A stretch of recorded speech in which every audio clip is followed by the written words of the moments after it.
نحمده ونستعينه ونستغفره ونؤمن به ونتوكل عليه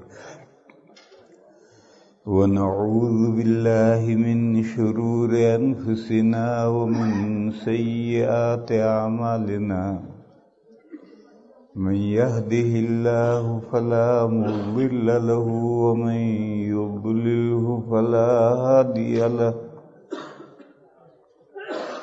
وأشهد أن لا إله إلا الله وحده لا شريك له وأشهد أن سيدنا ومولانا وحبيبنا وشفيعنا محمدا عبده ورسوله أرسله إلى الناس كافة بشيرا ونذيرا وداعيا إلى الله بإذنه وسراجا منيرا صلى الله تعالى عليه وعلى آله وصحبه وبارك وسلم تسليما كثيرا كثيرا.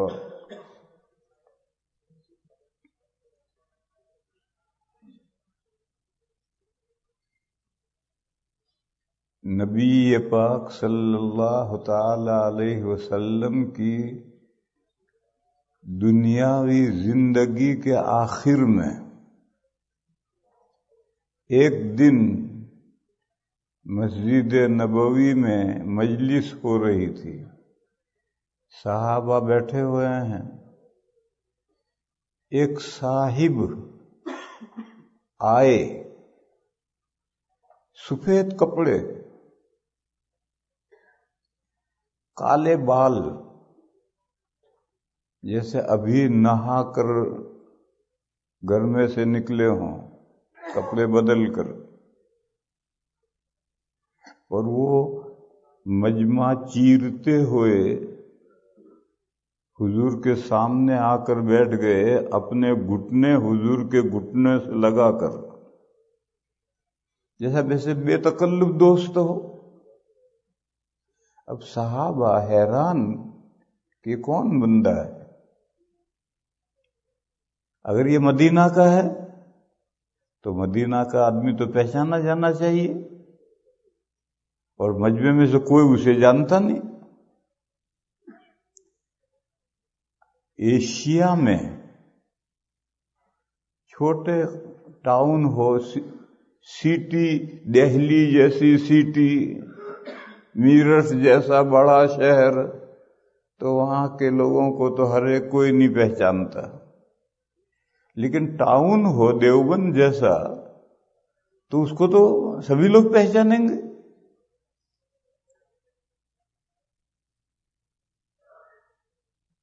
اب مدینہ کوئی بہت بڑا شہر تو نہیں تھا، 1,00,000 سے کم کی آبادی تھی.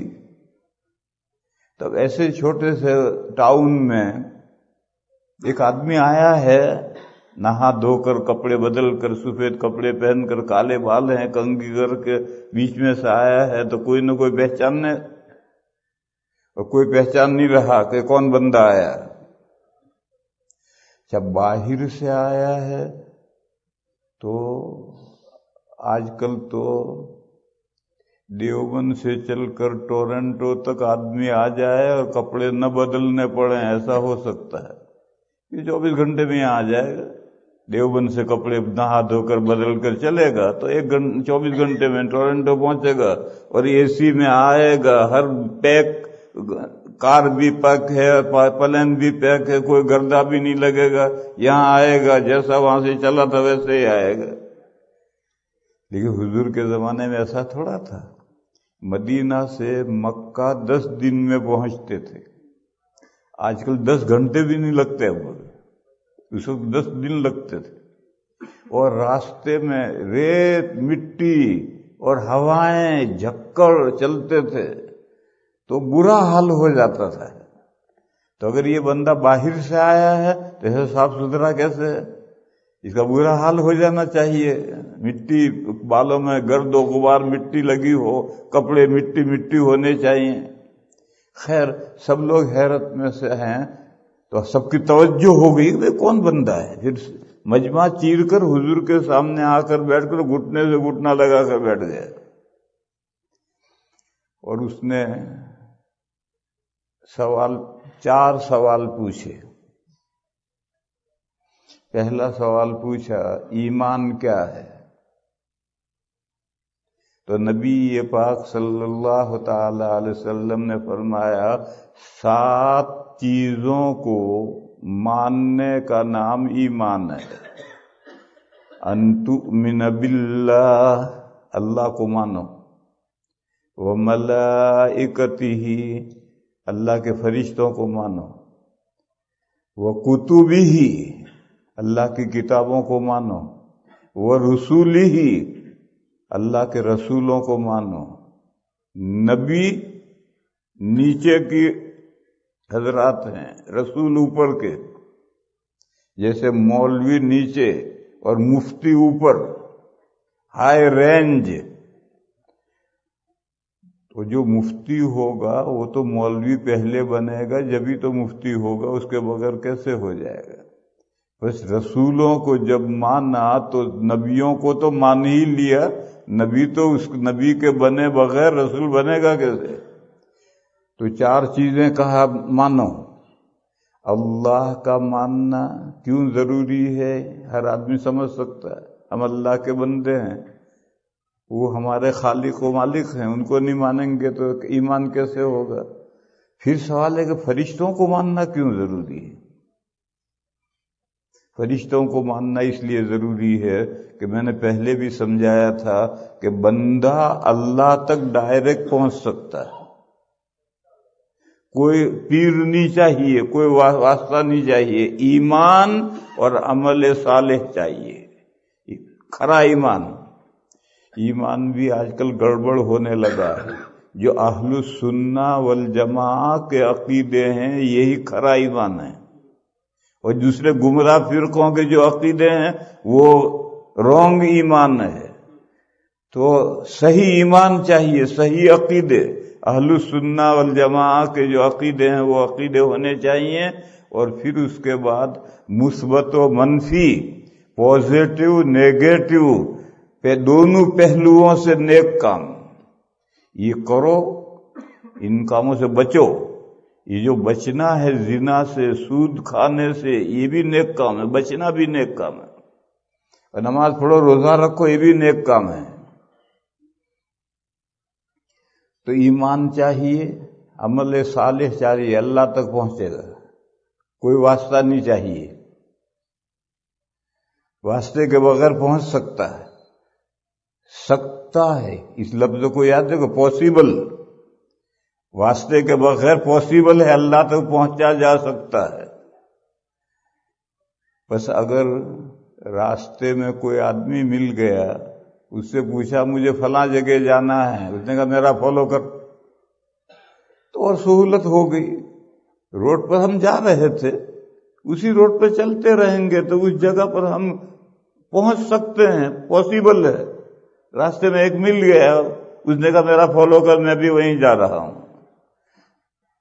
اب آدمی بے فکر اس کے پیچھے چلے گا، وہاں پہنچے گا. پیر سے اتنا ہی فائدہ ہے کہ اس کا ہاتھ پکڑ لیا، دامن پکڑ لیا، اب وہ جو کام بتائے وہ کام کرتے رہو تو سہولت کے ساتھ اللہ تک پہنچو گے. باقی ضروری نہیں ہے. لیکن اللہ کی طرف سے جو بندوں تک پیغام آتے ہیں وہ ڈائریکٹ نہیں آ سکتے. سورہ شورى میں ہے ما کان لبشر ان یکلمہ اللہ الا وحیا او من وراء حجاب او یرسل رسولا فیوحی بإذنہ ما یشاء انہ علی حکیم. فرمایا کہ کسی انسان میں یہ سخت طاقت نہیں ہے کہ اللہ اس سے روح در روح کلام کریں.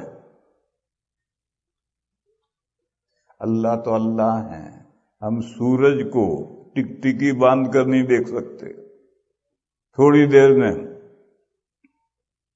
آنکھیں خیرہ ہو جائیں گے، اور آنکھیں خیرہ نہیں ہوتی ہیں، آنکھوں کے پیچھے جو دماغ ہے جو آنکھوں سے علم حاصل کرتا ہے وہ دماغ تھک جاتا ہے، اور سورج کو زیادہ دیر تک آپ ٹکٹکی باندھ کر نہیں دیکھ سکتے، تو پھر اللہ کو بندہ کیسے دیکھ سکتا ہے؟ اللہ سے اس سے رو در رو کیسے کلام کریں گے؟ اللہ کی طرف سے بندوں تک جو ہدایت آتی ہیں وہ تین طرح آتی ہیں۔ اللہ کی طرف سے بندوں کی طرف جو ہدایات آتی ہیں، بندوں کی طرف نہیں، مخلوق کی طرف، بندوں سے بھی عام کر دو، اللہ کی طرف سے اس کی مخلوقات کی طرف جو ہدایات آتی ہیں وہ تین طرح آتی ہیں۔ وحی کے طور پر، وحی کے معنی ہیں اشارہ خفیہ، ایسا اشارہ کر دیا کہ جس نے اشارہ کیا وہ سمجھتا ہے، اور جس کو اشارہ کیا وہ سمجھتا ہے، دوسرا کوئی نہیں سمجھتا، سب بیٹھے ہوئے ہیں، لیکن جس نے اشارہ کیا وہ سمجھتا ہے، جس کو اشارہ کیا وہ سمجھتا ہے، دوسرا کوئی نہیں سمجھتا۔ اس کو وحی کہتے ہیں، وحی کے معنی بتا رہا ہے۔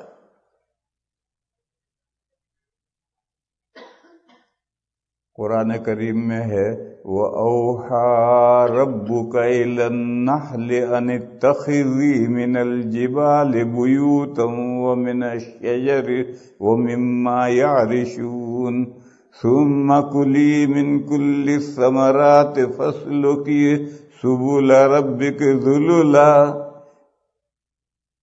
اللہ نے شہد کی مکھی کو وحی کی۔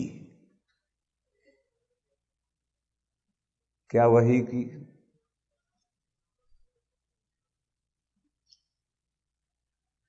پہاڑوں میں چھتا بنا، اور لوگ جو ٹٹیاں باندھتے ہیں وہاں بھی چھتا بنا۔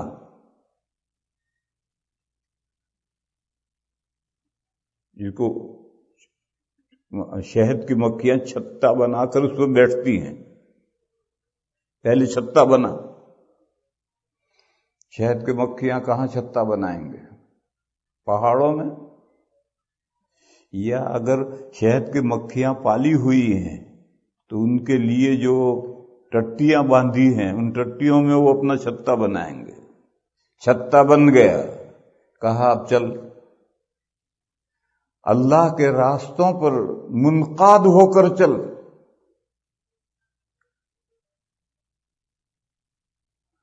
میلوں شہد کی مکھی نکل جائے گی اور پھر وہیں آئے گی، اپنے چھتے پر ہی آئے گی، کسی دوسرے چھتے پر جا کر نہیں بیٹھ جائے گی۔ آج کل پانی کے جہاز چلتے ہیں، ہوائی جہاز چلتے ہیں، رات میں چلتے ہیں، دن میں چلتے ہیں، ان کے پاس میں قطب نما آلہ ہے، اس آلے سے وہ ہوائی جہاز رات میں چلاتے ہیں، پانی میں، سمندر میں چلاتے، قطب نما آلہ ہے جس سے، اس کے پاس کون سا قطب نما ہے؟ میلوں نکل گئی اڑ کر، اور رس لے کر، رس چوس کر کے پھر اپنے چھتے پر آ رہی ہے، حالانکہ اسی پہاڑ میں بہت سے چھتے ہیں۔ وہ جو شہد کا فارم لگا رکھا ہے ایک آدمی نے، اس میں تو بہت ساری ٹٹیاں ہیں، نہیں اپنی ہی جگہ پر آئے، واپس آئے گی۔ یہ ہے ذلولن کا مطلب، اللہ نے تیرے لیے راستے منقاد کر دیے ہیں، تو جا اور واپس آئے گی، بھولے گی نہیں۔ پھر جا کر کیا کر، پھلوں کو چوس، سیب ہے، سیب پر مکھی بیٹھے گی، جیسے ہماری مکھی مچھر سونڈ نکال کر کے کھال میں گھساتا ہے، ایسے وہ شہد کی مکھی اس سیب کے اندر گھسا کر کے اس کا رس چوسے گی۔ یا درخت کے پھول ہیں، ان پھولوں میں بیٹھ کر کے رس چوس، یا پتے ہیں، پتوں میں بیٹھ کر کے رس چوس، اور یہ چوس کر کے لے کر واپس آ۔ یہ رس جو پھلوں میں سے، پتوں میں سے، پھولوں میں سے جو رس چوس کر وہ لائی ہے، وہ اس کے پیٹ میں جا کر وہاں مشینیں لگا دی اللہ نے، ان مشینوں میں جا کر مشینوں سے شہد بنے گا، ہنی، نہایت شیرین، میٹھا، پتہ نہیں کہاں سے مٹھاس آ گئی اس میں۔ وہاں جا رس چوسا تھا پھول کا، وہ میٹھا نہیں، پتوں کا رس چوسا وہ میٹھا نہیں، وہ رس چوس کے پیٹ میں گیا، اب وہاں پتہ نہیں کہاں سے اس میں چینی پڑی کہ نہایت میٹھا، پھر اس کے پیٹ میں سے ڈرنک بن کر نکلی، اور ایسی ڈرنک جس میں لوگوں کے 1000 فائدے ہیں۔ کہا یہ ہم نے وحی کی، شہد کی مکھی کو کہ یہ کر، یہ شہد کی مکھی کو جو اشارہ کیا ہے وحی کی ہے، یہ وحی اس کے نیچر میں یہ بات رکھی اللہ نے، ہر مخلوق کے نیچر میں اس مخلوق کے لیے ضروری علم رکھ دیا ہے، ہر مخلوق کی فطرت میں، نیچر میں اس مخلوق کے لیے جو ضروری علم ہے وہ اللہ تعالیٰ نے بھر دیا ہے۔ تو شہد کی مکھی کے نیچر میں یہ ضروری علم تھا جو اللہ نے اس کے نیچر میں بھر دیا ہے، اس کو وحی کہا۔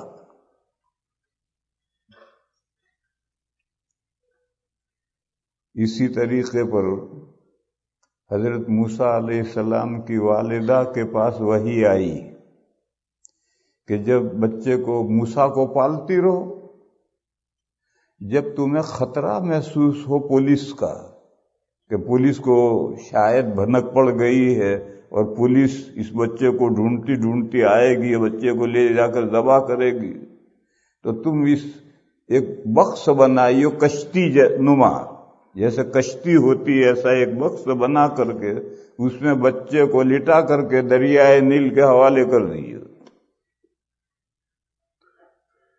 یہ جو وحی آئی تھی موسیٰ علیہ السلام کی ماں کے پاس، تو فرشتہ آ کر کہہ گیا تھا یا ان کے دل میں یہ بات اللہ نے ڈالی تھی؟ مفسرین کرام دونوں باتیں لکھتے ہیں، کوئی کہتا فرشتہ آ کر کہہ گیا، اور بعد مفسرین لکھتے فرشتہ نہیں آیا۔ آدمی جب کوئی پریشان کن اوکیزن ہوتا ہے تو آدمی سوچتا ہے کہ کیسے بچوں، تو بچے کو کیسے بچانا پولیس کے ہاتھ سے، سوچتے سوچتے ان کے دل میں یہ بات آئی کہ یوں بھی تو بچہ پولیس ذبح کر ڈالے گی، تو میں اپنی آنکھوں سے ذبح ہوتا ہوا کیوں دیکھوں، میں کشتی نما بکس بنا کر کے دریا میں ڈالوں گی، ہو سکتا ہے کوئی اٹھا لے اور بچ جائے، ہو سکتا ہے کوئی اٹھا لے اور بچہ بچ جائے، گھر میں تو رہے گا تو پولیس ذبح کرے گی۔ تو ان کے دل میں یہ بات آئی ہو، مفسرین ایسا بھی لکھتے ہیں، اور فرشتہ آ کر کہہ گیا ایسا بھی لکھتے ہیں، یہ ان کے دل میں یہ بات آئی۔ اس کو قرآن میں کہا وَأَوْحَيْنَا إِلَىٰ أُمِّ مُوسَىٰ، ہم نے موسیٰ کی ماں کی طرف وحی کی۔ میں تو وحی کے معنی سمجھا رہا ہوں، لوگ وحی کا مطلب ہی نہیں سمجھتے۔ اشارہ کیا، اللہ نے حضرت جبرائیل کو بھیجا، اور حضور مجمع میں بیٹھے ہیں، جبرائیل آئے، ایک وحی پہنچا کر چلے گئے، حضور نے اور جبرائیل نے ایک دوسرے کو دیکھا، اور جو وحی لائے وہ حضور نے سنی، اور مجمع میں سے کسی نے جبرائیل کو نہیں دیکھا۔ یہ بھی وحی ہے۔ اللہ نیچر میں اور فطرت میں کوئی علم رکھ دے، یہ بھی وحی ہے۔ اللہ تعالی دل میں کوئی خیر کی بات ڈال دیں جس کو الہام کہتے ہیں، یہ بھی وحی ہے۔ تو اللہ تعالیٰ بندوں کے پاس ہدایت 3 طریقوں سے بھیجتے ہیں۔ ایک طریقہ یہ ہے، دوسری صورت ہے من وراء حجاب، اللہ اور بندے کے درمیان پردہ ہوتا ہے، اور بندہ اللہ کا کلام سنتا ہے۔ طور پر حضرت موسیٰ علیہ السلام نے جو اللہ کا کلام سنا تھا تو بیچ میں پردہ تھا، اللہ کو دیکھا نہیں تھا، بغیر دیکھے اللہ کا کلام سنا تھا۔ چنانچہ موسیٰ علیہ السلام بے تاب ہو کر درخواست کر بیٹھے، رب ارنی انظر الیک، اے میرے پروردگار مجھے اپنا جلوہ دکھائیے. باتیں تو آپ کی سنی لیکن آپ کا جلوہ تو میں نے نہیں دیکھا، تو مجھے اپنا جلوہ دکھائیے.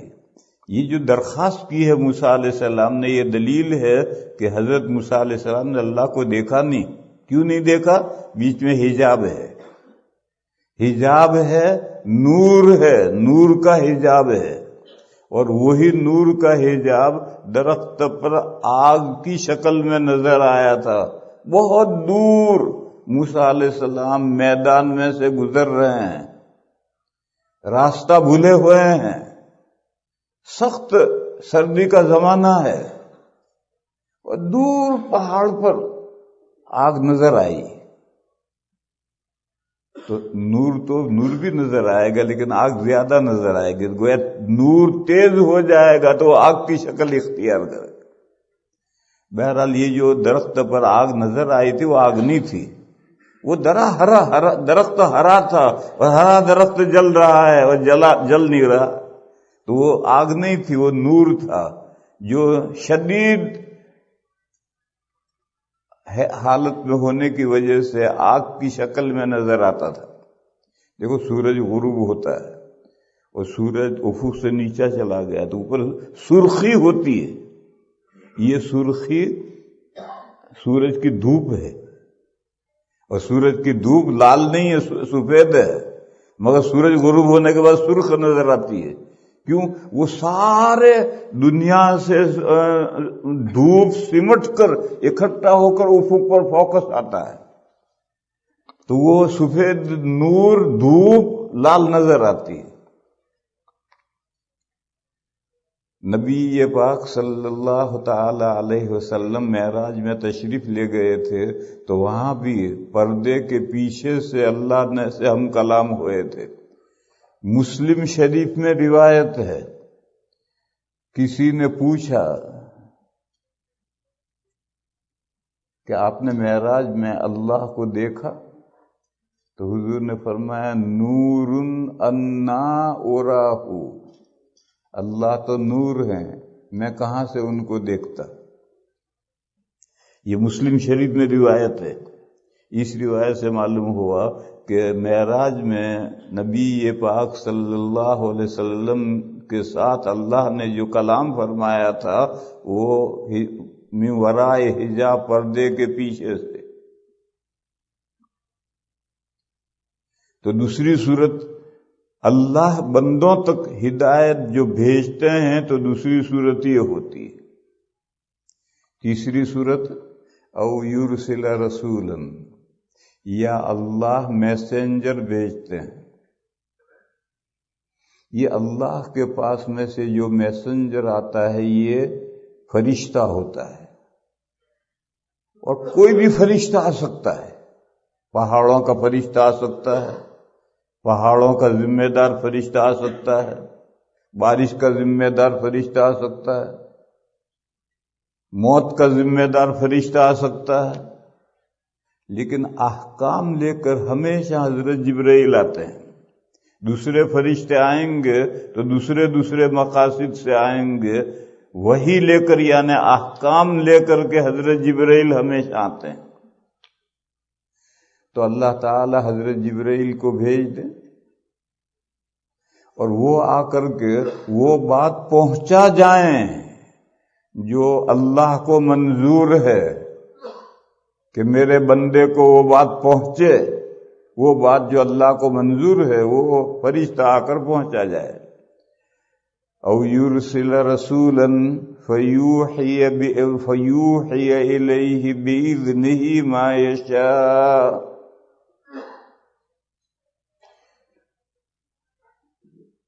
یہ تین صورتیں وحی کی ہیں، وحی کی نہیں، یہ تین صورتیں ہیں اللہ کے بندوں کے ساتھ تعلق کی.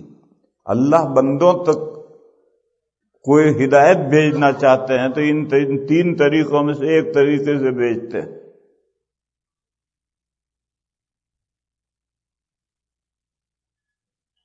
اس لیے فرشتوں پر ایمان لانا ضروری ہے، جنات پر ایمان لانا ضروری نہیں ہے.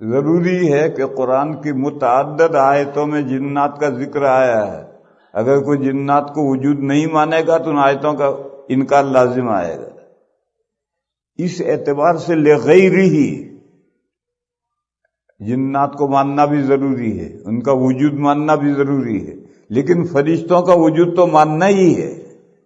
کیونکہ فرشتوں کا وجود اگر آپ نہیں مانیں گے تو سوال پیدا ہوگا کہ اللہ کی ہدایات نبیوں کے پاس کیسے آئی.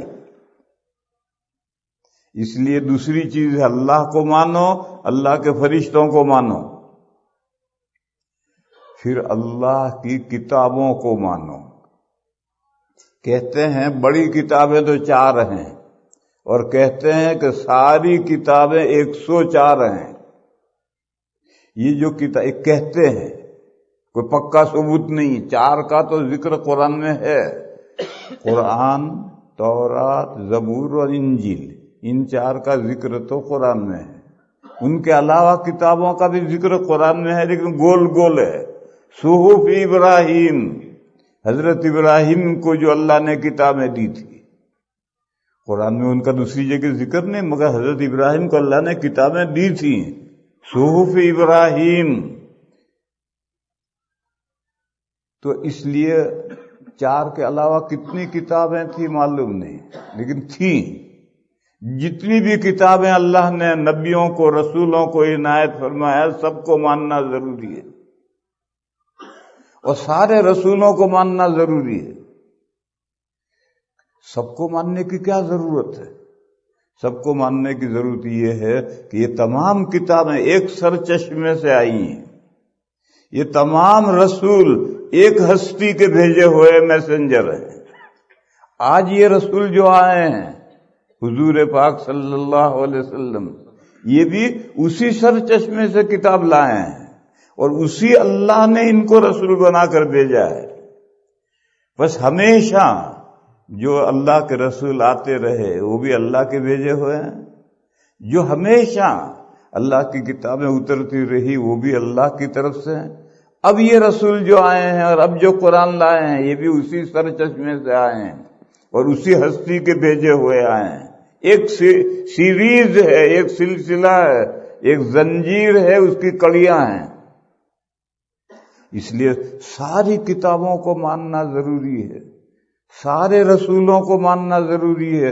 اگر آپ ایک کتاب کا بھی انکار کرتے ہیں، ایک رسول کا بھی انکار کرتے ہیں، مسلمان نہیں رہے.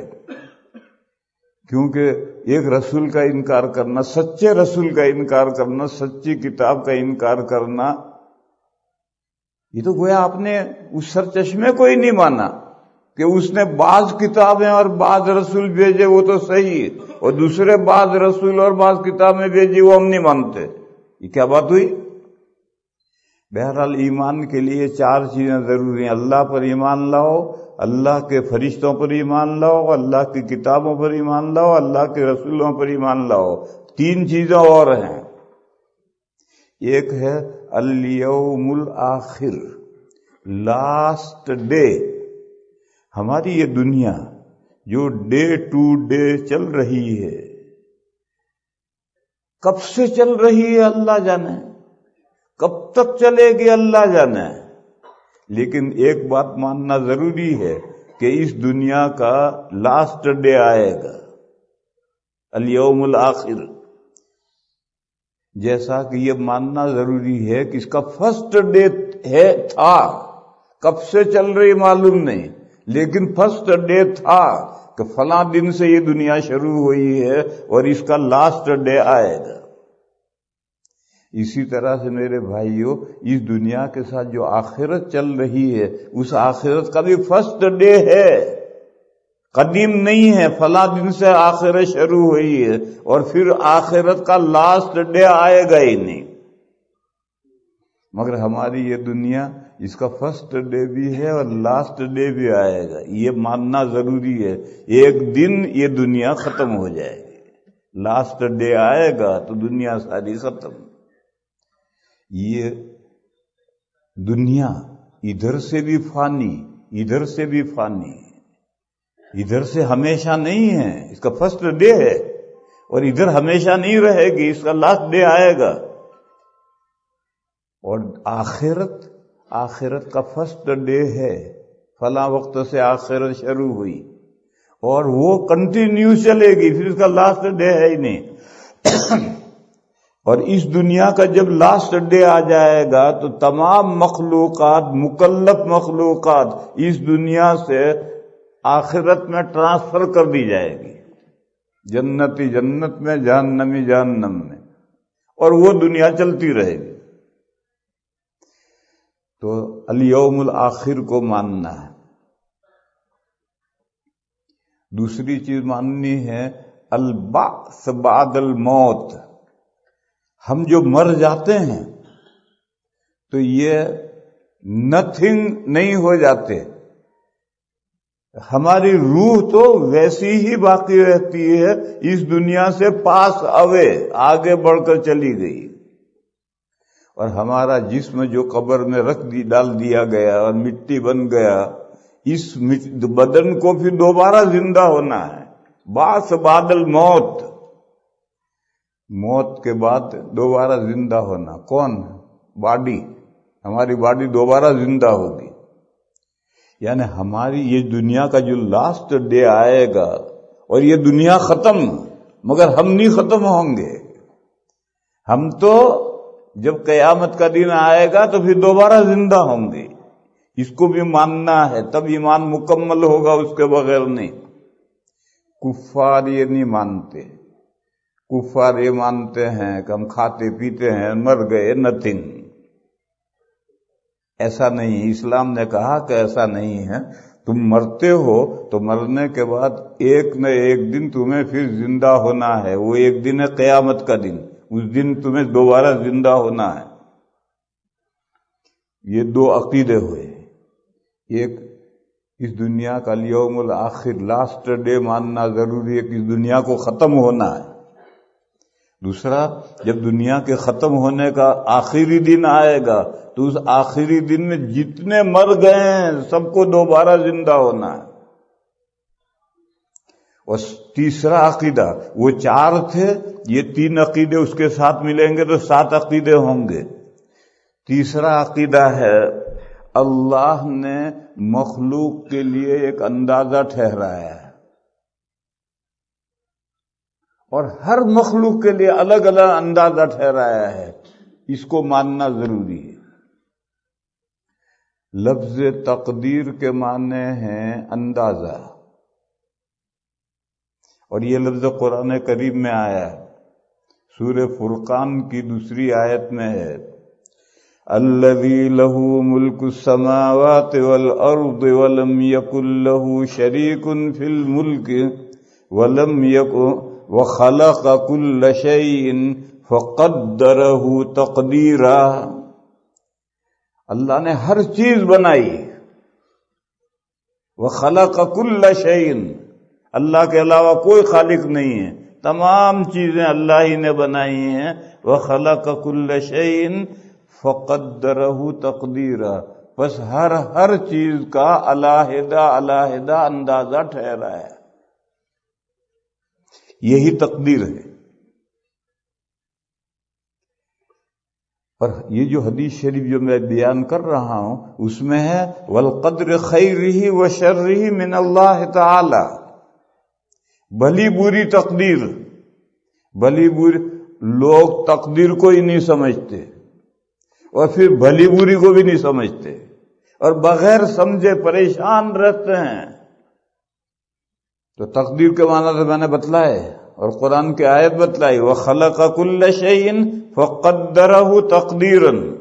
اللہ نے ہر چیز بنائی اور ہر چیز کا علیحدہ علیحدہ اندازہ ٹھہرا ہے. اور حدیث میں جو ہے کہ بھلی بری تقدیر پر ایمان لانا ضروری ہے. بھلی بری کا کیا مطلب؟ بھلی بری کا مطلب ہے مفید مضر. جو چیز کسی مخلوق کے لیے مفید ہے وہ خیر القدر ہے، اور جو چیز اس کے لیے مضر ہے وہ شر القدر ہے. اللہ کی اللہ نے جو اندازہ ٹھہرایا ہے اس اندازے میں ہر مخلوق کے لیے بعض چیزیں مفید ہیں، بعض چیزیں مضر ہیں، اس کو ماننا ہے۔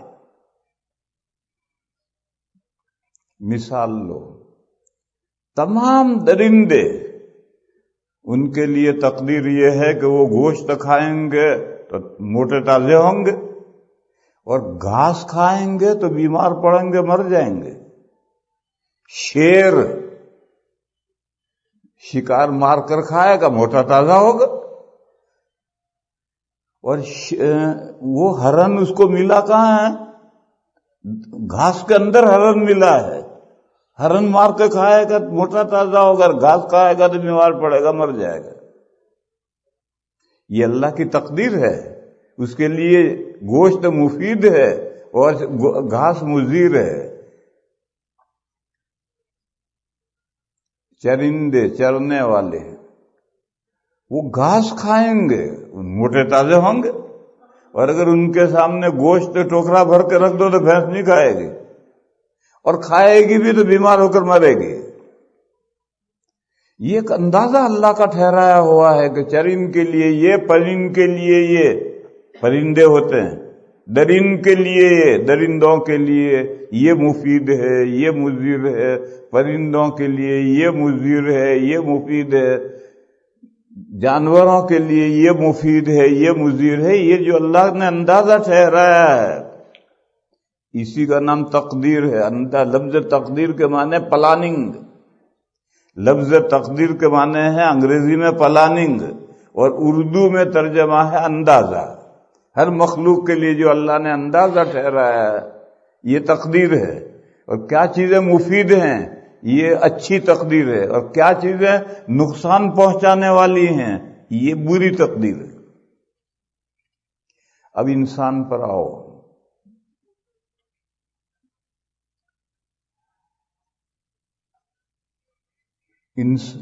تمام مخلوقات میں ایک ہی چیز ہے، مادیات، چیزیں، کون سی مفید کون سی مضر، شیر کے لیے، بھینس کے لیے، کبوتر کے لیے، چیزیں۔ انسان کے لیے صرف ایک نہیں، تین چیزیں ہیں، اور تینوں کے بارے میں اندازہ ہے، اندازہ ٹھہرایا ہے ازل سے۔ تین کیا ہیں؟ مادیات، دوسری چیز ہے عقیدے، بلیف، تیسری چیز ہے اعمال، ڈیڈ۔ یہ عقیدے اور یہ اعمال دوسری مخلوقات میں نہیں ہیں، یہ صرف انسان میں ہے۔ تو دوسری مخلوقات کے لیے تو صرف مادیات ہے، اور مادیات میں جو اس کے لیے اللہ نے مفید و مضر تجویز کیا ہے تمام جانور اس کا فالو کرتے ہیں،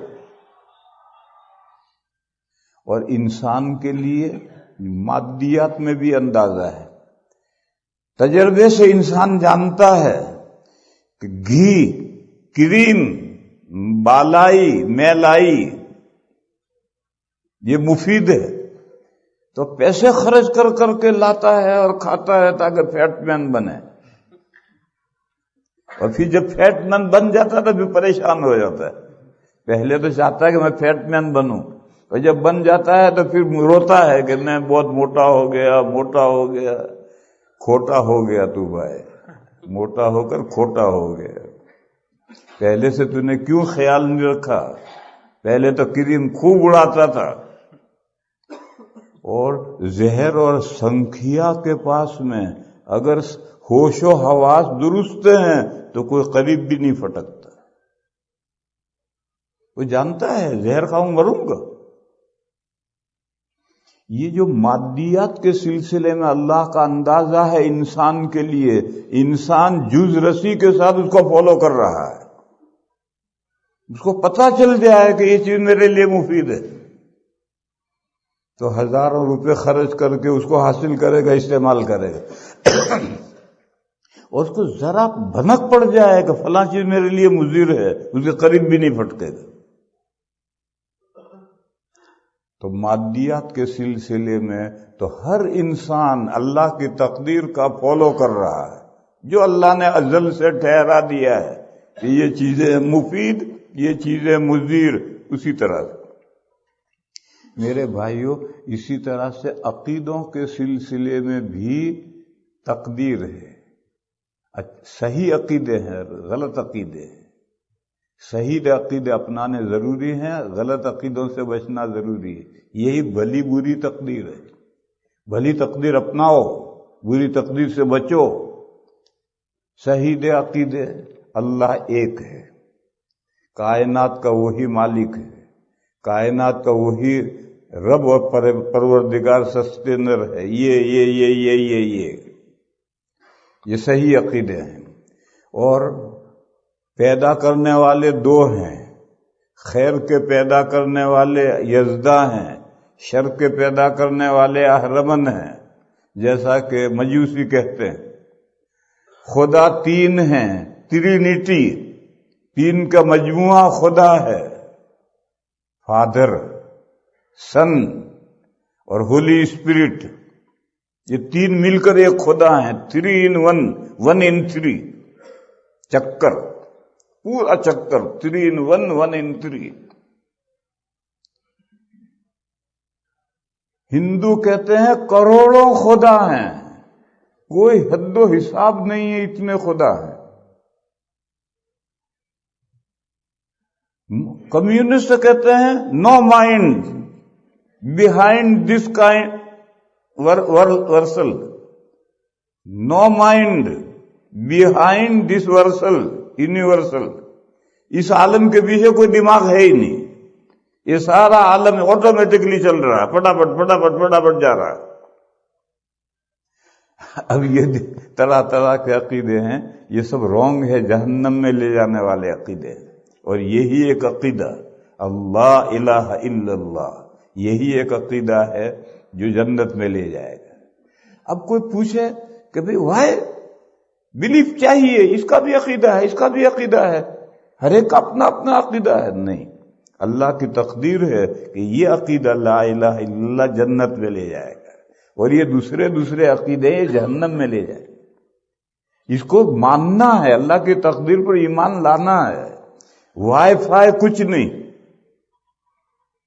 جیسے تم کریم میں اور زہر میں وائی فائی نہیں کہتے، اللہ کی تقدیر پر ایمان لاتے ہو اور اس کے پر فالو کرتے ہو۔ عقائد میں بھی اللہ کی پلاننگ پر ایمان لانا ہے، اس کا فالو کرنا۔ اور صحیح رائٹ عقیدے کون سے ہیں؟ اللہ نے اپنے رسولوں اور اپنی کتابوں کے ذریعے انسانوں کو جو عقیدے بتلائے، یہ رائٹ ہے، جنت میں لے جانے والے۔ اس کے علاوہ جتنے بلیف ہیں وہ سب رونگ ہیں، جہنم میں لے جانے والے۔ اس بات کو ماننا ضروری ہے، یہی تقدیر ہے۔ مگر جب یہ مرحلہ آتا ہے تو انسان تقدیر پر ایمان نہیں لاتا۔ آج دیکھیے انسانوں کے اندر طرح طرح کے عقیدے ہیں، اور ہر عقیدے والا سمجھتا ہے میں جنت میں پہنچوں گا، اللہ تک پہنچوں گا۔ کہاں سے پہنچے گا؟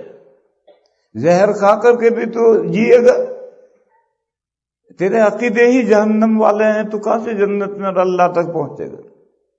اللہ تک پہنچانے والے اور جنت پہنچانے والے تو عقیدے وہ ہیں جو اللہ نے اپنی کتابوں کے ذریعے اور اپنے نبیوں اور رسولوں کے ذریعے انسانوں کو تعلیم دی ہیں، وہی عقیدے انسان کے لیے مفید ہیں۔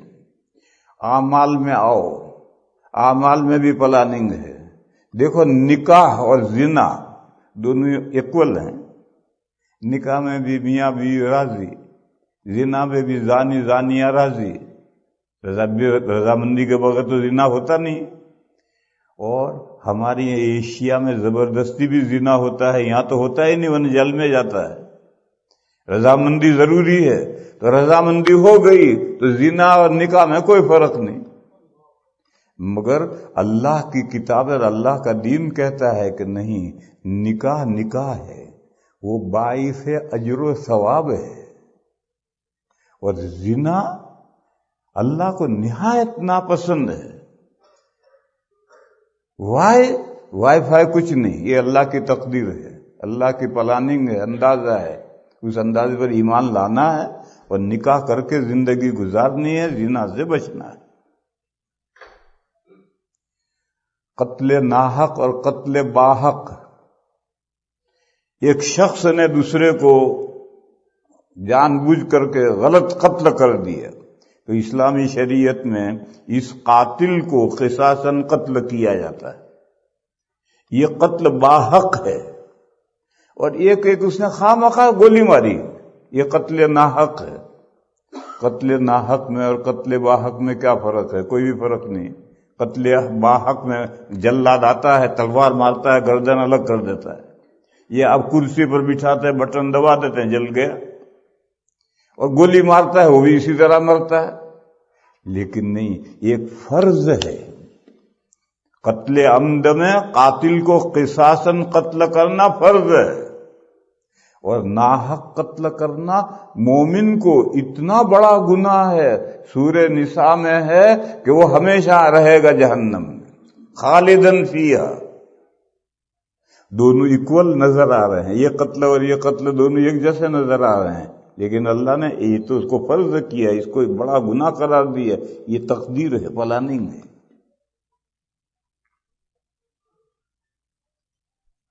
اور میں مثال دوں، عورت کے دو راستے اللہ نے بنائے ہیں، آگے کا پیچھے کا، ایک کو کھیتی کہا، ایک کو گنکوڑی کہا۔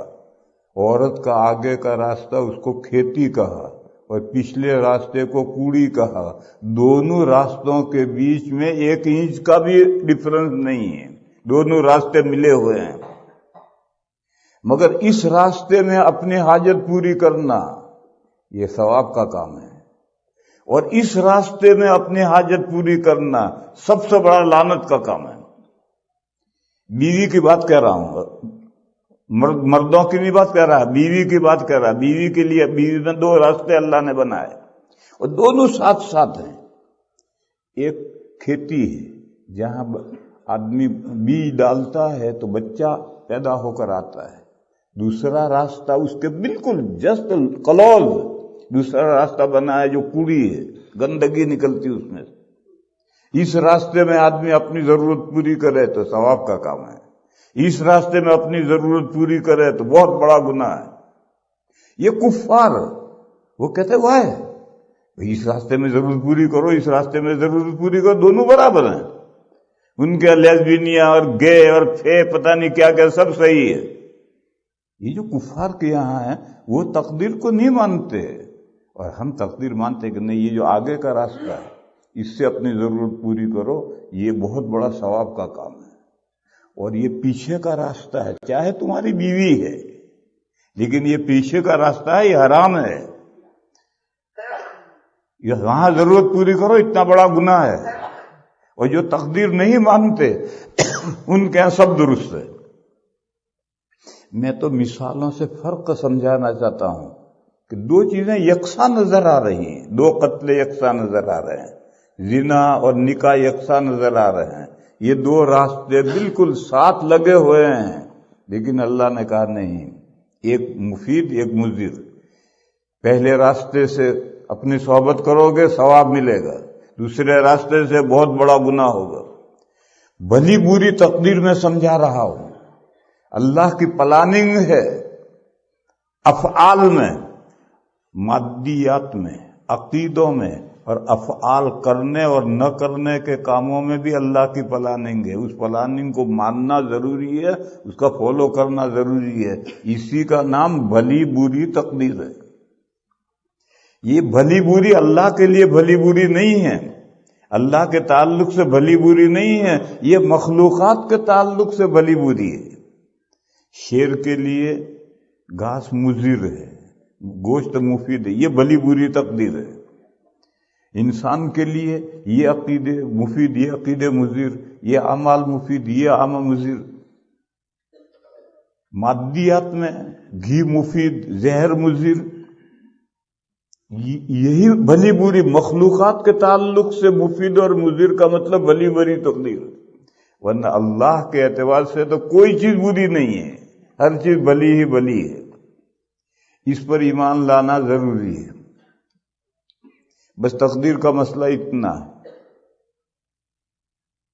بتاؤ اس کے سمجھنے میں کیا دشواری ہے؟ کل میں نے کہا تھا کہ ویری سمپل، تقدیر کا مسئلہ نہایت آسان. وہ تقدیر کا مسئلہ اتنا ہے، اس میں کیا دشواری سمجھنے میں؟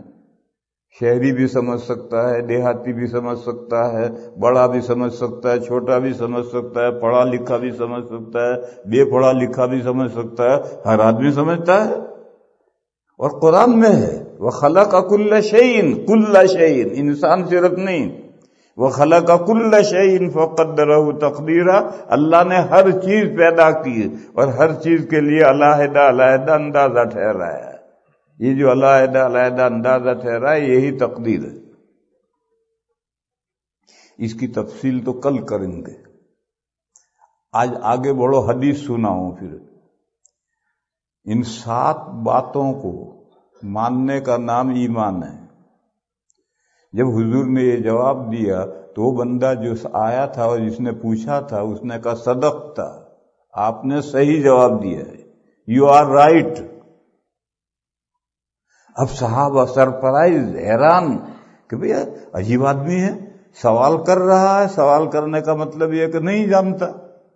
اور جب حضور نے جواب دیا تو وہ کہتا ہے بالکل آپ نے صحیح جواب دیا. اس کا مطلب وہ جانتا ہے. پھر جانتا ہے تو پوچھتا کیوں ہے؟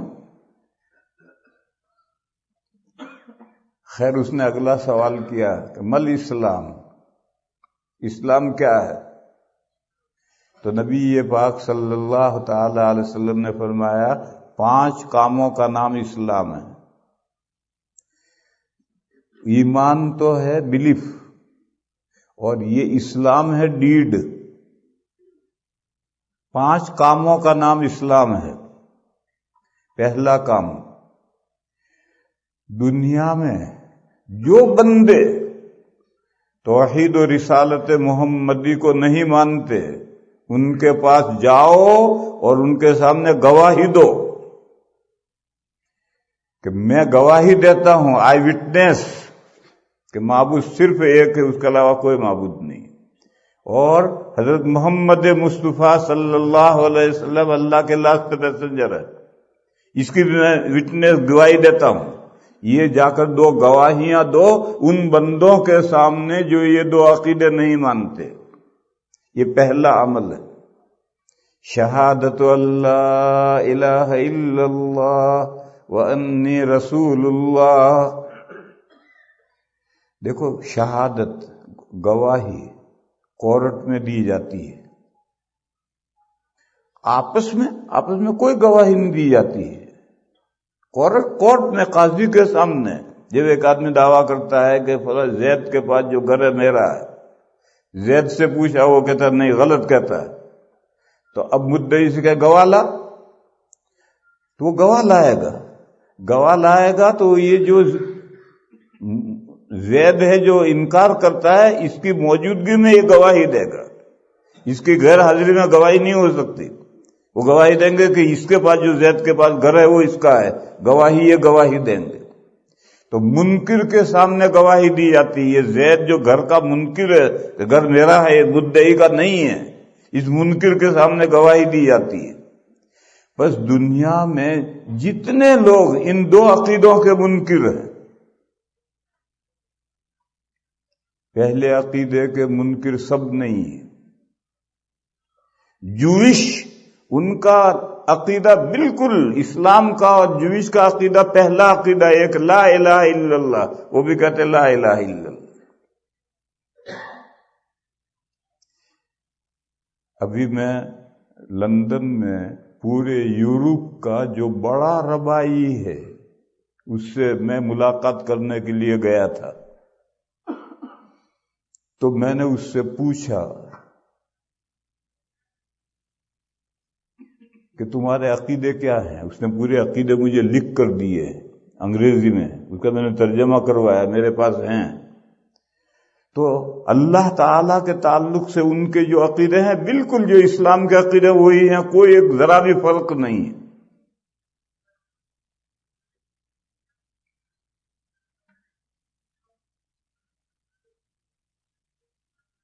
بلکہ ہم سے زیادہ وہ متشدد ہیں. اس نے مجھے کہا ہم کنیسہ میں نہیں جاتے، چرچوں میں ہم نہیں جاتے، مسجدوں میں ہم آتے ہیں. اس نے یہ کہا ہم چرچوں میں نہیں جاتے، مسجدوں میں آتے ہیں. کہا چرچوں میں شرک ہوتا ہے، وہ صلیب کو پوجتے ہیں، اور اسلام مسجدوں میں کوئی شرک نہیں، اس لیے مسجدوں میں جا سکتے ہیں، چرچوں میں ہم قدم نہیں رکھتے. اتنے سخت ہیں.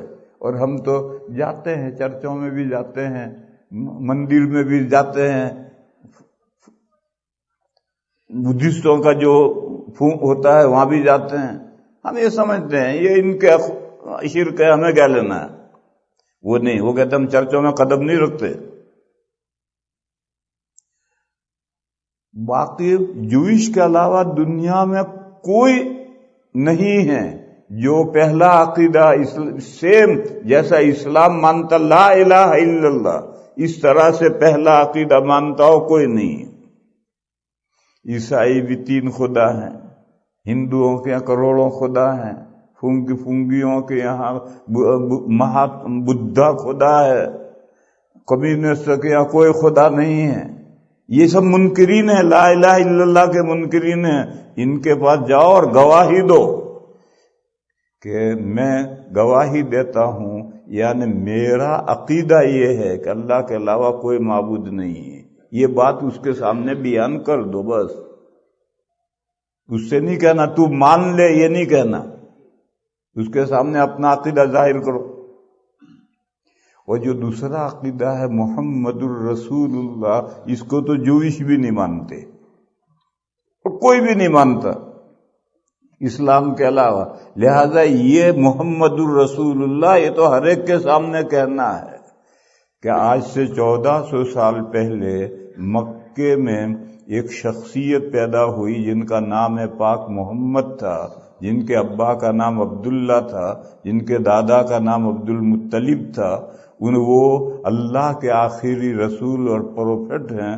ان پر اللہ نے اپنی آخری کتاب مانی. میں ان کو رسول مانتا ہوں، میسنجر مانتا ہوں، اور اللہ نے جو میسیج ان کے ذریعے میرے پاس بھیجا ہے قرآن کریم، میں اس کا فالو کرتا ہوں. اتنی بات اس کے سامنے کہتا ہوں. یہ پہلا اسلامی عمل ہے.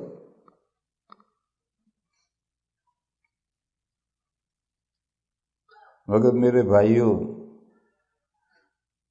ہم کاروبار کرتے ہیں، ہمارا نیکسٹ ڈور دکاندار جو ہے یہ غیر مسلم ہے. ہمارے پاس گاہک آتا جاتا ہے، یا ہم اس کے یہاں مال خریدنے جاتے ہیں، یا وہ ہمارے یہاں مال خریدنے آتا ہے. نیبرہڈ ہے ہمارا کاروباری، یا ہمارے گھر پاس ہیں، یا ہم پلین میں، بس میں، گاڑی میں ایک ساتھ بیٹھے ہوئے ہیں. تو آپ بہت خوبصورت طریقے، کوئی جان پہچان نہیں، آپ بہت خوبصورت طریقے پر آپ پوچھیں بھائی جان کہاں کے ہیں آپ، تو بتائے کہ میں فلاں جگہ کا. اچھا ٹورنٹو کے ہیں، آپ کا ریلیجن کیا ہے، تو بتائے گا کہ میں کرسچن ہوں، میں ہندو ہوں، میں یہ ہوں، میں ہوں. اچھا آپ ہندو ہیں؟ جی. ہندو مذہب کس چیز کا نام ہے، ذرا مجھے سمجھا دو. تو بتائے گا، جو کچھ اس کی سمجھ میں آئے گا وہ بتائے گا. جب وہ سارا بتا چکے اور خاموش ہو جائے تو اب آپ آہستہ سے کہیے بھائی جان آپ جانتے ہیں، مجھے جانتے ہیں؟ وہ کہے گا نہیں، میں بھی ٹورنٹو کا ہوں. اور میرا مذہب آپ جانتے ہیں؟ وہ کہے نہیں، میں مسلمان ہوں. آپ کو پتا ہے مسلمان کسے کہتے ہیں؟ وہ کہے گا نہیں. اب آپ یہ 2 عقیدے اس کے سامنے رکھیے کہ میں صرف ایک اللہ کو معبود مانتا ہوں، اس کے علاوہ میں کسی کی پوجا نہیں کرتا، بندگی نہیں کرتا، اور کسی دوسرے کے احکام کا فالو نہیں کرتا، اسی ایک معبود کے احکام کا فالو کرتا ہوں.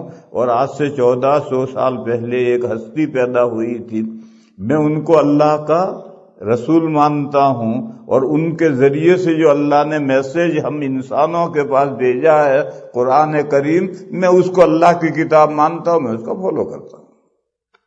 بس آپ نے اپنا اسلامی فریضہ ادا کر دی ہے۔ یہ جو 5 یہ اعمال اسلام جو 5 ہیں، ان 5 میں سے پہلا ہے شہادت اللہ الہ الا اللہ وانی رسول اللہ۔ وہ شہادت کا یہ مطلب ہے، لیکن ایک کلمہ شہادت ہے، وہ ذکر ہے، تو لوگوں میں غلط فہمی ہو گئی کہ تسبیح لے کر کلمہ شہادت پڑھ ڈالو بس فریضہ ادا ہو گیا۔ نہیں بھیا، وہ تو ذکر ہو گیا، ثواب مل گیا، لیکن فریضہ تو ادا ہوگا۔ یہ 2 گواہیاں جو منکر ہیں، ان 2 عقیدوں کا جو انکار کرتے ہیں، ان کے سامنے جا کر یہ 2 عقیدے ظاہر کرو کہ میں یہ 2 عقیدے مانتا ہوں۔ اس کا فائدہ کیا ہوگا؟ اس کا فائدہ یہ ہوگا کہ اس کے لیے لمحے فکریہ پیدا ہوگا، سوچے گا اپنے عقیدے اور اسلام کے عقیدوں میں کمپیئر کرے گا کہ میں کروڑوں خدا مانتا ہوں، یہ کہتا ہے ایک خدا ہے، اور جس کو ایک کو مانتا ہے اس کو بھی میں مانتا ہوں۔ ایشور کو وہ مانتا ہے، پرمیشور کو وہ مانتا ہے، بھگوان کو وہ مانتا ہے، اور اس کے ساتھ کروڑوں خدا مانتا ہے۔ اور یہ مسلمان کہتا ہے میں تو صرف ایشور کو بھگوان مانتا ہوں اور کسی کو بھگوان نہیں مانتا۔ تو آدمی ذہین ہوتا ہے، انسان ہے، تو اپنے عقیدے میں اور اسلام کے عقیدے میں کمپیریشن کرے گا۔ پھر آدمی سوچے گا کہ بھئی میں ہندو تو ہوں، اور ایشور خالق، پرمیشور ودود، بھگوان معبود، اس نے میرے پاس جو احکام بھیجے ہیں وہ کس ذریعے سے بھیجے ہیں؟ تو اس کو تو ذریعہ تو کوئی ہے ہی نہیں، اور یہ کہتا ہے کہ رسول آتے رہے، میسنجر آتے رہے ہیں، اور وہ اللہ کا میسج لائے ہیں۔ بات تو یہ ٹھیک کہہ رہا۔ تو اگر اللہ نے اس کی قسمت میں ہدایت لکھی ہے، مقدر کی ہے، تو وہ ایمان تک پہنچے گا۔ نہیں پہنچے گا تو ہمارا کیا بگڑے گا؟ ہم تو اپنا فریضہ ادا کر چکے ہیں۔ تو نبی پاک صلی اللہ تعالی علیہ وسلم نے فرمایا کہ اسلام یعنی اعمال 5 ہیں فرض۔ پہلا توحید و رسالت کی گواہی دینا منکرین کے سامنے۔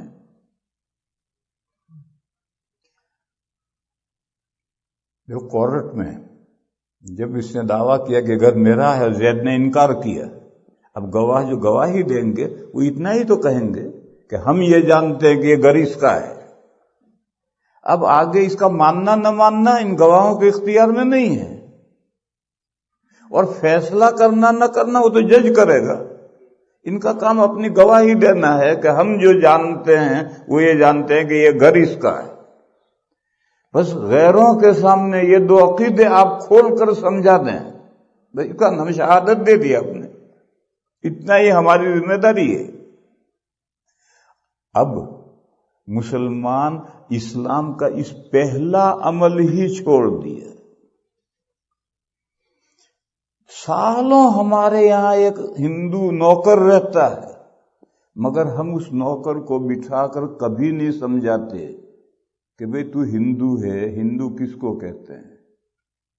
وہ کہ میں نہیں جانتا۔ یہ نوکر ہوتے کچھ نہیں جانتے، تو اس سے کہا تو جانتا میں مسلمان ہوں، مسلمان کس کو کہتے ہیں؟ وہ کہ نہیں جانتا۔ اس کو سمجھاؤ کہ ہم مسلمان ہیں، میرے 2 عقیدے۔ اگر ہر مسلمان اسلام کا یہ پہلا عمل کرنے لگے تو غیروں تک اسلام کی دعوت پہنچے گی، اور وہ تیزی کے ساتھ اسلام کی طرف آئیں گے۔ آج کل بھی لوگ نئے مسلمان ہو رہے ہیں، مگر وہ اپنے طور پر مطالعہ کر کے اسلام لا رہے ہیں۔ ہم نے کوئی اسلام کی دعوت ان تک نہیں پہنچائی، یہ 2 عقیدے نہیں پہنچائے، اپنے طور پہ اسلام لاتے ہیں۔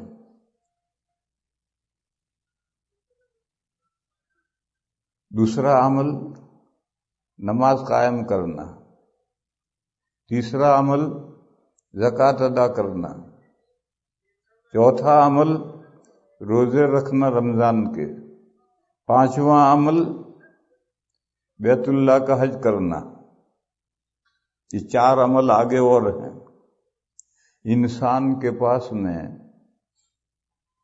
اللہ کی دی ہوئی 2 نعمتیں ہیں، ایک باڈی اور ایک اس میں روح اور ایک جیب میں پیسے. لے بھائی تیرا گر گیا کہاں. 3 چیزیں انسان کے پاس ہیں، ایک باڈی، ایک اس باڈی میں روح اور ایک جیب میں پیسے.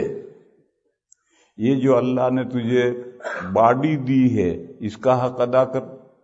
نماز 5 نمازیں پڑھ.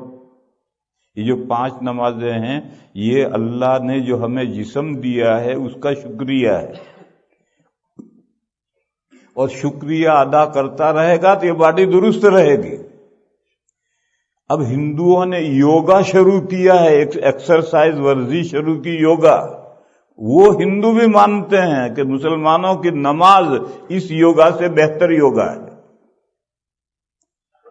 وہ یوگا جو کرتے ہیں کیوں کرتے ہیں؟ ہیلتھ کے لیے، بدن کو درست رکھنے کے لیے. اللہ نے اسی بدن کو درست رکھنے کے لیے نماز رکھی ہے. نماز پڑھو، 1000 یوگا سے بہتر نماز ہے، مگر نماز ڈھنگ سے پڑھو. فٹافٹ فٹافٹ فٹافٹ مرغے کی طرح ٹھونگے مت مارو. رکوع کرو، صحیح رکوع کرو، کھڑے رہو، سیدھے کھڑے رہو. کھڑے تو لوگ سیدھا کھڑے رہتے ہیں، بعضا یوں جھک کر کھڑا رہتا ہے، وہ غلط ہے. عام طور پر 99% لوگ صحیح کھڑے رہتے ہیں نماز میں. بعض بندے ذرا یوں جھکے رہتے ہیں، یہ غلط ہے، سیدھے کھڑے رہو. پھر رکوع میں جاؤ تو تکونا بناؤ، مثلث بناؤ. نیچے سے آدھا بدن بالکل سیدھا، گھٹنا آگے نکلا ہوا نہ ہو. اوپر کا آدھا بالکل سیدھا، سر اونچا نیچا نہ ہو. اور ہاتھ بالکل سیدھا، کوہنی میں سے ہاتھ مڑے ہوئے نہ ہو. یہ صحیح رکوع ہے. یہ زاویہ سیدھا، یہ زاویہ سیدھا اور یہ زاویہ سیدھا. اور کم از کم 3 مرتبہ اور زیادہ جتنا چاہے تسبیح پڑھو، سبحان ربی العظیم، سبحان ربی العظیم. نفلوں میں تہجد پڑھ رہے ہو 100 مرتبہ پڑھو تسبیح. تو اب ایکسرسائز کا فائدہ ہوگا. ورنہ تو لوگ رکوع میں گئے اور کھڑے ہوئے تھے. یہ جو رکوع میں گئے بھی سیدھے کھڑے بھی نہ ہوئے اور دوسرا پھاوڑا مارا اور سجدے میں پہنچ گئے. نماز مکروہ تحریمی، 2 رکوع کر لیے. ایک رکوع تو کر کے کھڑا ہوا اور بھی کھڑا بھی پورا نہیں ہوا، اور پھر دوسرا یوں جھکا، دوسرا رکوع کیا اور پھر سجدے میں گیا. مکروہ تحریمی نماز ہو گئی. پھر سجدے میں جاؤ تو پورا کھلو، ہاتھ رکھو کانوں کے مقابل، کانوں سے لگانے نہیں ہیں، کانوں کے مقابل رکھو. یہ کلائیاں زمین سے اونچی رکھو، بازو پہلو سے اونچے رکھو، رانے پیٹ رانوں سے الگ رکھو، لمبے ہو کر سجدہ کرو اور جم کر کہو سبحان ربی الاعلی، سبحان ربی الاعلی کہتے رہو. تو اس طرح سے ڈھنگ سے نماز پڑھو گے تو 1000 یوگا سے بہتر. کر کے تو دیکھو.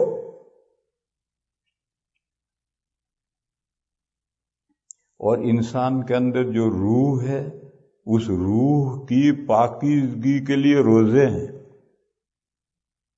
روزوں کی فرضیت کی جو آیت ہے اس میں یہ ہے یا ایھا الذین آمنوا کتب علیکم الصیام کما کتب علی الذین من قبلکم لعلکم تتقون. یہ روزے تم پر اس لیے لکھے گئے ہیں تاکہ تم پرہیزگار بنو. پرہیزگار کون بنتا ہے؟ ہاتھ ٹانگیں بنتی، روح بنتی. بس روزے روح کو سنوارنے کے لیے. اور جیب میں جو مال بھرا ہے یہ بھی اللہ کی دین ہے، اس میں سے 40واں حصہ غریبوں کو دے تاکہ میل گیا، مال کا میل گیا. بخاری کی روایت میں ہے کہ زکوٰۃ اللہ نے اس لیے لکھی طہرن للاموال. یہ کپڑے میں میل ہو گیا، دھویا تو میل گیا اور کپڑا کلین ہو گیا. تو ایسے ہی جو مال ہے اس میں بھی میل آتا ہے، اس کو مال کو کلین کرو. وہ کلین کیسے ہوگا؟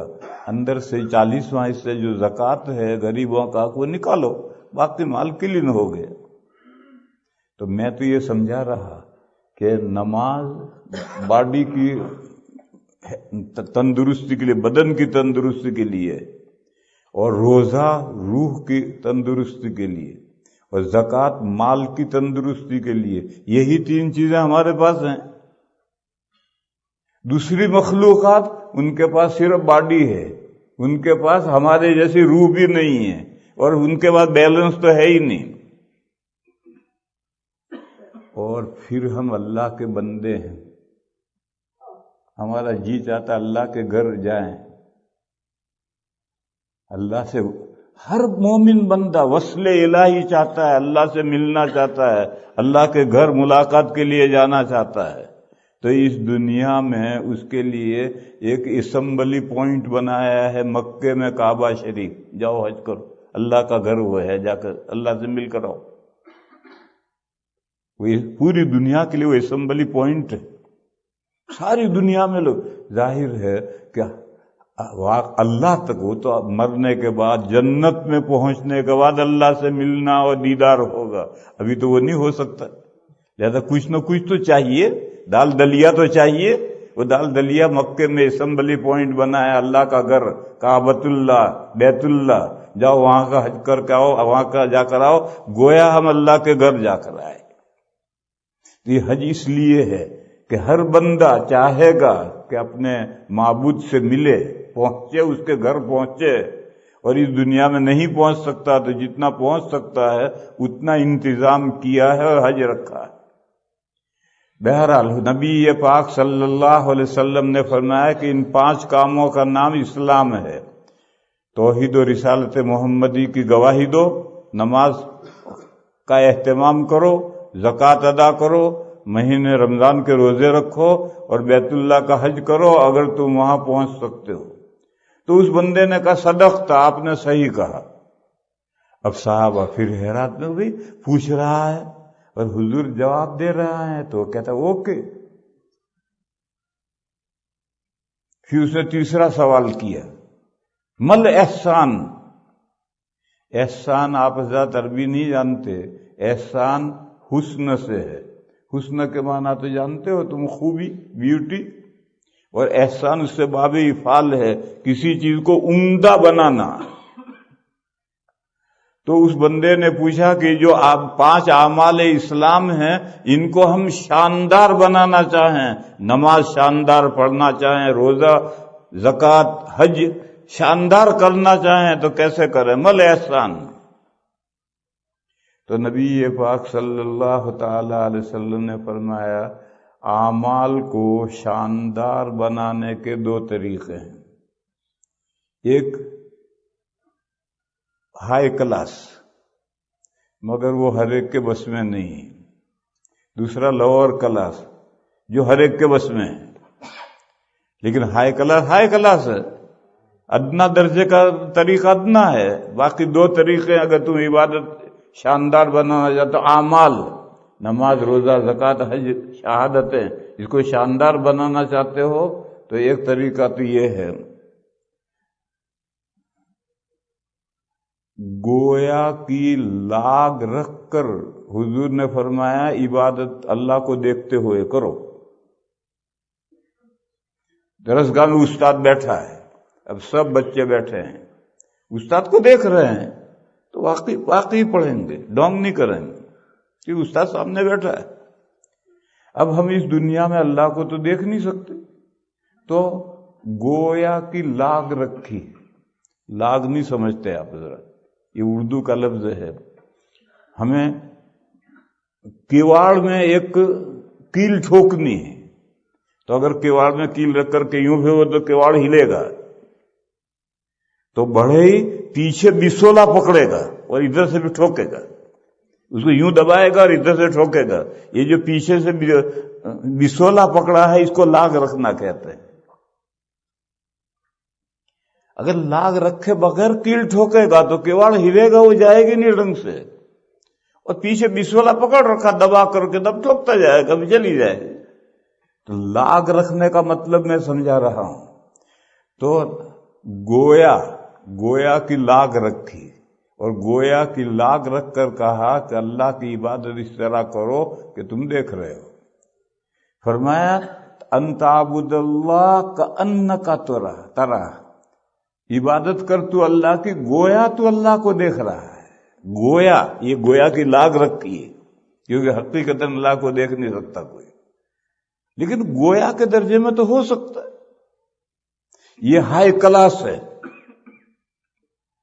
مگر اس درجے تک پہنچنا ہر مومن کے بس کا نہیں ہے. آدمی تصور میں گویا اللہ کو دیکھ رہا ہے اور عبادت کرے، یہ انسان کے بس میں نہیں. اس لیے ہائی کلاس طریقہ، اعلیٰ درجے کا طریقہ تو ہے، اتنی شاندار عبادتیں ہوں گی کہ اس سے زیادہ شاندار کا تصور نہیں کر سکتے، لیکن یہ ہر ایک کے بس کا نہیں.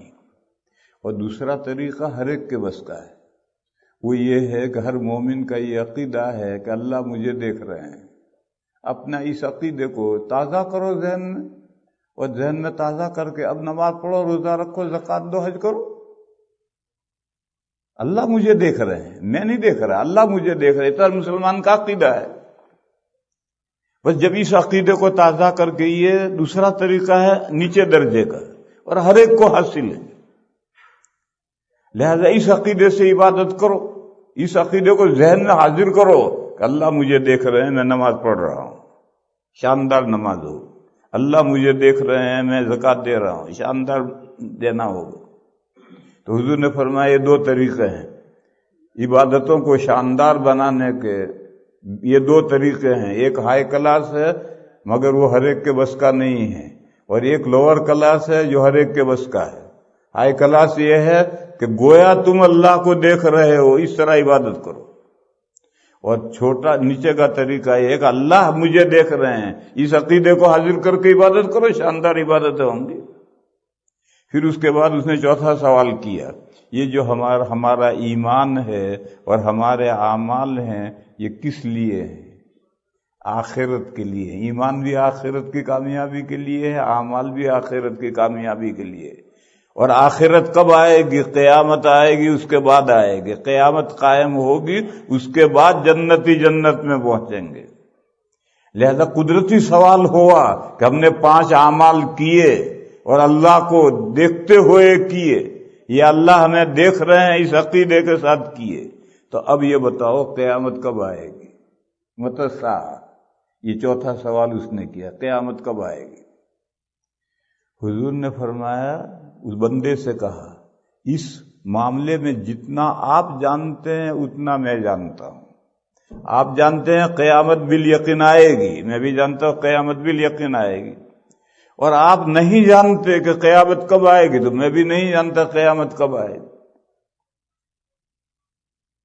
تو اس بندے نے کہا، اچھا قیامت کب آئے گی یہ نہیں معلوم، تو کچھ اس کی موٹی موٹی نشانیاں بتاؤ، تاکہ ان نشانیوں سے ہم سمجھ جائیں کہ قیامت قریب آ لگی، قیامت آنے والی ہے. تو حضور نے فرمایا، ہاں نشانیاں سنو.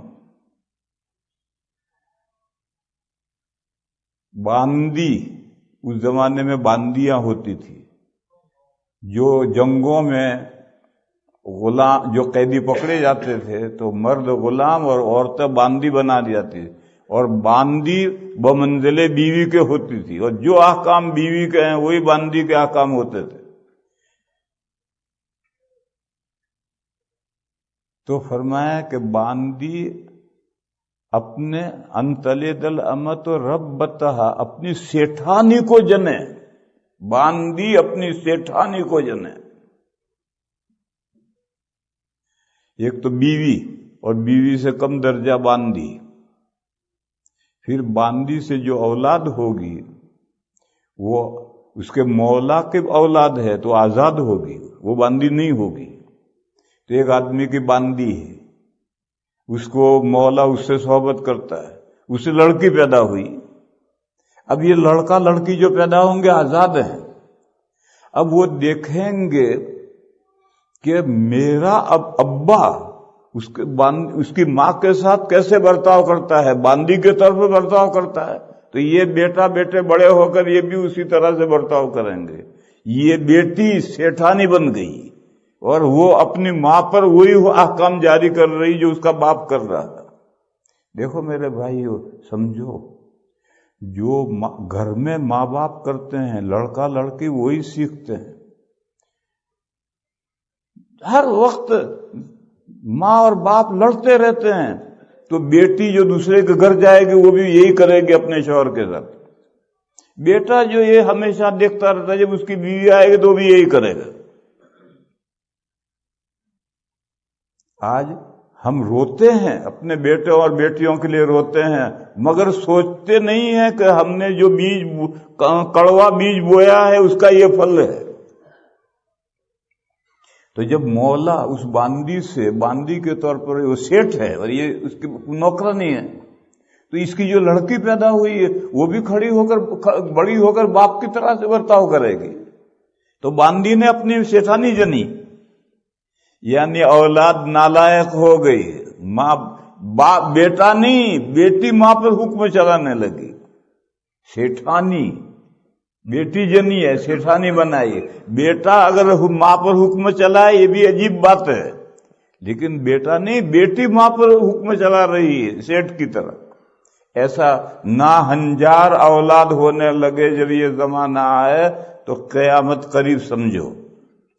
دوسری علامت یہ بتائی کہ قلاش لوگ، کھانے کے لیے گھر میں دانے نہیں ہیں، اونٹ چراتے ہیں، کالے کالے اونٹ چراتے ہیں نہایت معمولی قیمت کے، ان کے پاس اتنی دولت آ جائے کہ بلڈنگ بنانے میں کمپٹیشن ہونے لگے۔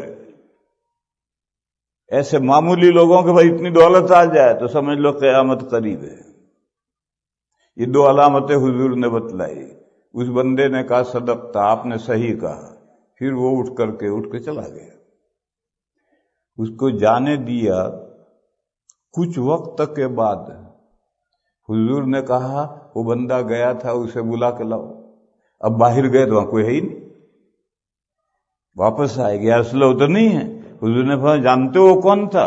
وہ جبرائیل تھے۔ وہ آئے تھے، انہوں نے ایسے سوال کیے جس میں پورے دین کا خلاصہ آ گیا۔ تو اب انہوں نے ایسے سوال کیا تاکہ ان کے سوال سے میں نے جو جواب دیا اس کو آپ لوگ یاد رکھو، یہ پورے دین کا نچوڑ اور خلاصہ ہے۔ اب پتہ چلا کہ حضرت جبرائیل تھے، انسانی شکل میں آئے تھے۔ حضرت جبرائیل جب آتے تھے تو اکثر صحابہ ہی نہیں دیکھتے تھے، حضور ہی دیکھتے تھے، لیکن کبھی کبھی صحابہ بھی دیکھتے تھے۔ بہرحال اس حدیث کا نام ہے حدیث جبرائیل۔